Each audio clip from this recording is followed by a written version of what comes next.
Hello বন্ধুরা, চারিদিকে দেখো কি সুন্দর মেঘ করে এসছে। বর্ষা টিপ টিপ পড়ছে। আর এমনও বর্ষার মৌসুমে ঘরে বসে থাকা কি যায়, তাই বেরিয়ে পড়লাম ছাতা হাতে বাইরে বর্ষার প্রকৃতিটাকে উপভোগ করার জন্য। আর মনে মনে বারবার একটা কবিতা মনে পড়ছিল।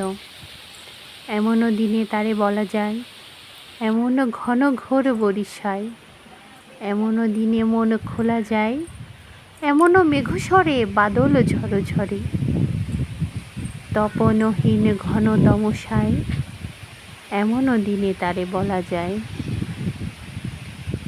সে কথা শুনিবে না কেহ আর, নিভৃত নির্জন চারিধার, দুজনে মুখোমুখি গভীর দুঃখে দুঃখী, আকাশের জল ঝরে অনির্বার, জগতের কেহ যেন নাহি আর, সমাজ সংসার মিছে সব, মিছে জীবনের কলরব, কেবল আখি দিয়ে আখির সুধা পিয়ে, হৃদয় দিয়ে হৃদি অনুভব, আধারে মিশে গেছে আর সব।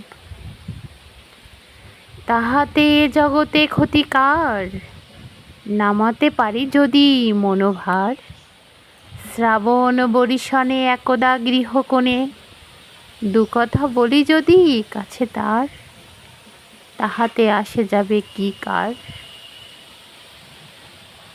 কি ভালো লাগলো? দেখো আকাশটা কেমন মেঘে মেঘে ঢেকে গিয়েছে, আর টিপ টিপ টিপ বর্ষা পড়ছে। আর বর্ষার আওয়াজটা অনেক মধুর মনে হচ্ছে। আসলে প্রকৃতিটা নতুন রূপে সেজে উঠেছে। কিছুদিন আগেও এতটা গরম ছিল, মানুষ অস্বস্তিতে প্রাণটাকে যেন হাঁসফাঁস করছিল। এখন বর্ষার মৌসুম মনে হচ্ছে যেন এসেই গেছে। জ্যৈষ্ঠ মাসে একটু বর্ষায় মনে হচ্ছে প্রকৃতিতে যেন পুরো বর্ষা মৌসুম চলে এসছে। তো একটু বর্ষায় ভেজার জন্য মানুষ ব্যাকুল হয়ে পথে ঘাটে বেরিয়ে পড়েছে, যারা আমার মতো বর্ষা পাগল। যে দেখো কি সুন্দর টিপ টিপ টিপ টিপ শব্দ হচ্ছে, আর প্রকৃতিটা জানান দিচ্ছে গরম বিদায় নিবে নিবে আর বর্ষার আগমন ঘটেছে। চারিদিকে আমগুলো এখন যেন ঝুলে ঝুলে আছে, মনে হচ্ছে একটু পরেই তারা বলবে আমরা পেকে টুক করে পড়বো গাছ থেকে। আসলে গাছে অনেক আম ধরেছে। এই যে দুইটা কাঁঠাল গাছে দেখো কিছু কাঁঠালও ধরেছে, কাঁঠালগুলো অনেক সুন্দর।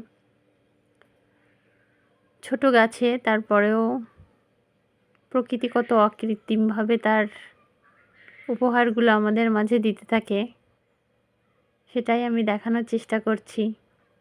এতটুকু গাছে এমনভাবে কাঁঠাল ধরেছে, 5টা 7টা 10টা। আসলে দেখে অনেক ভালো লাগছে আমার।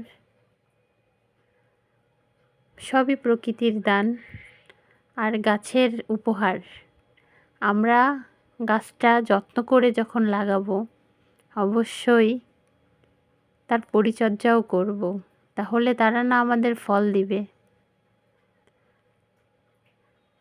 যাই হোক, এই বর্ষা মৌসুমে এসে পারিনি, তারপরেও যখনই বর্ষা হয়, এই যে দেখো পথঘাট ভিজে এমন একটা পরিবেশ তৈরি হয় যে বাইরে না বেরিয়েই পারা যায় না। আর প্রকৃতি মনে হচ্ছে যেন সুন্দরভাবে স্নান করে গিয়েছে, চারিদিকটা রঙে রঙে রঙিন হয়ে গিয়েছে। আর আমি তোমাদের সাথে শেয়ার করার জন্য বাইরে বেরিয়ে পড়েছি। তো আমি আমার ব্লগটা এখানেই শেষ করছি। ভালো লাগলে অবশ্যই একটা লাইক করো, কমেন্টস করো, আর আমার পাশে থেকো। সবাইকে ধন্যবাদ জানিয়ে শেষ করলাম।